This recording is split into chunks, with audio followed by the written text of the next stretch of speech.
ములుగు జిల్లా కేంద్రంలో BRS party ఆధ్వర్యంలో మీడియా సమావేశం. బీఆర్ఎస్ నాయకులతో కలిసి మీడియా సమావేశం నిర్వహించిన నియోజకవర్గం ఇన్ఛార్జ్ బడే నాగజ్యోతి. మాజీ మంత్రి హరీష్ రావు ఇంటిపై కాంగ్రెస్ నాయకులు దాడులను ఖండిస్తున్న బీఆర్ఎస్ నాయకుడు కేటీఆర్ మహిళలకు ఉచిత బస్సులు పెంచి ప్రయాణాలు సాఫీగా జరిగేలా చూడండి అనే మాటలను అధికార పార్టీ వక్రీకరించి తప్పుగా ప్రచారం చేస్తుంది. 6 గ్యారంటీలను అమలు చేయడంలో విఫలమైన రాష్ట్ర ప్రభుత్వం ప్రతిపక్షాలపై దాడులకు పాల్పడుతుంది. గౌరవ మాజీ మంత్రి హరీష్ రావు గారి క్యాంప్ ఆఫీస్ మీద కాంగ్రెస్ గుండాలు దాడి చేయడం జరిగింది. దీన్ని మేము తీవ్రంగా ఖండిస్తూ ఉన్నాము. ప్రజా సమస్యల పట్ల ప్రజల పక్షాన ఒక ప్రతిపక్ష హోదాలో ఉండి ప్రజా సమస్యలపై ప్రశ్నిస్తే దాడులు చేస్తారా? ఇది ఎంతవరకు సమంజసం? మహిళల కొరకు మహిళలకు ఇబ్బంది ఉండకూడదనని, ప్రజలకు ఇబ్బంది ఉండకూడదనని బస్సులు పెంచమని చెప్పేసి గౌరవ working president BRS party KTR గారు ప్రశ్నిస్తే దానికి సమస్యను పరిష్కరించాల్సింది పోయి దాన్ని తప్పుదో పట్టిస్తూ ప్రభుత్వాన్ని సమర్థించుకుంటున్నారు. కానీ ఆ సమస్యకి, బస్సులు పెంచాల్సినటువంటి సమస్యకి పరిష్కారం చూపవలసిందిగా ప్రభుత్వాన్ని కోరడం జరుగుతుంది. అలాగే మహిళలకు ఆగస్టు 15 వరకు 2500 పెన్షన్ ప్రతి ఇంటిలో ఉన్నటువంటి మహిళకి ఇస్తామని చెప్పారు. ఎక్కడిచ్చారు? ఎవరికి ఇచ్చారు? ఎలక్ట్రిక్ స్కూటీలు ఎటువాయి? రుణమాఫీ చేశామని చెప్పారు. రుణమాఫీ ఎవరికైంది? 2 లక్షల రుణమాఫీ ప్రతి ఒక్క రైతుకి తెలంగాణ రాష్ట్రంలో వేస్తామని అన్నారు. మీరు రండి ప్రజల దగ్గరికి, మేము వస్తాం, బ్యాంకుల దగ్గర నిలబడదాం. గౌరవ మంత్రి గారు సీతక్క గారు రండి,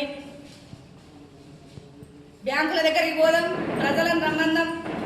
2 లక్షల రుణమాఫీ ఎవరెవరికి కాలేదో ఆ ప్రజలు కూడా వస్తారు, రైతులు కూడా వస్తారు, రుణం తీసుకున్నటువంటి రైతులు కూడా వస్తారు. ఎందుకు అబద్ధాలు మాట్లాడుతూ ఉన్నారు? అందరికీ రుణమాఫీ అయిపోయిందనని. తీసుకున్న రైతులకు 2 లక్షల రుణమాఫీ కొంతమందికి మాత్రమే అయింది. దానికి ఎగ్జాంపుల్ జూన్ 1న గౌరవ ముఖ్యమంత్రి రేవంత్ రెడ్డి గారు ఏమని మాట్లాడారు? అప్పుడు చెప్పినటువంటి సంఖ్య ఏంటి? ఆగస్టు 15న వారు చెప్పినటువంటి సంఖ్య ఏంటి? ప్రజలు చూస్తున్నారు, మీడియా చూస్తుంది, ప్రతి ఒక్కరు చూస్తున్నారు. ఇక్కడటువంటి గౌరవ మీడియా సోదరులందరికీ, press, electronic and print media సోదరులందరికీ కూడా పేరు పేరున ధన్యవాదాలు తెలియజేస్తా ఉన్నాను. మీరు ప్రతిదీ కూడా గుర్తిస్తున్నారు, ప్రతిదీ కూడా ప్రజల పక్షాన మీరందరూ కూడా నిరంతరాయంగా పోరాడుతూ ఉన్నారు. మీ అందరికీ కూడా గౌరవ వందనం. ఎందుకనంటే మేము మాట్లాడేదానికన్నా మీరే ఎక్కువ దాన్ని చూపిస్తూ ఉన్నారు, ప్రజల పక్షాన్ని అడుగుతున్నారు. అడిగినటువంటి వాళ్ళ మీద దాడులు చేస్తూ ఉన్నారు. ప్రజల కోసం అడిగితే బీఆర్ఎస్ కుక్కలు అని చెప్పేసి మాట్లాడుతూ ఉన్నారు. ఎంతవరకు సమంజసం? మేము గత 10 సంవత్సరాలు అధికారంలో ఉన్నాం. అధికారంలో ఉన్నప్పుడు మీరేమన్నారు? మీ మీద మేము దాడులు చేసినామా? రకరకాల మాటలు అన్నారు, రకరకాల భాష ఉపయోగించిండ్రు. ఏనాడు కూడా దాడులకు కానీ, భౌతిక దాడులకు కానీ ఇట్లాంటి వాటిని మేము తీసుకురాలేదు. ప్రజాస్వామ్యబద్ధంగా ప్రశ్నించే హక్కు ప్రతి పౌరుడికి ఉంటుంది.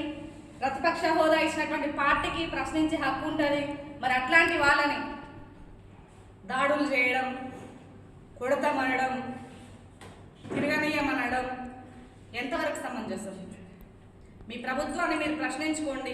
మీకు మీరు ఒకసారి లోపల రివ్యూ పెట్టుకోండి.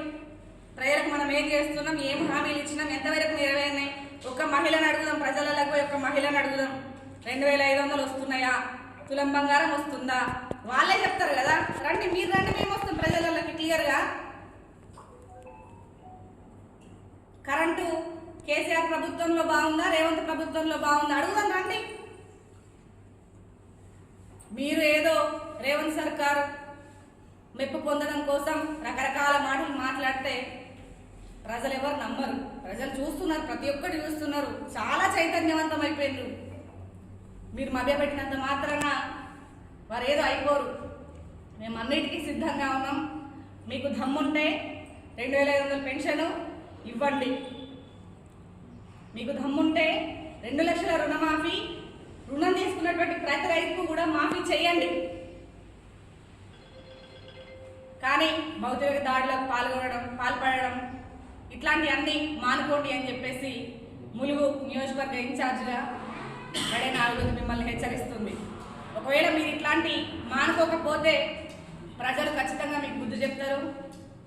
మా పార్టీ తరఫున మేము ఎప్పుడు మిమ్మల్ని ప్రశ్నిస్తూనే ఉంటామని చెప్పేసి తెలియజేస్తాను.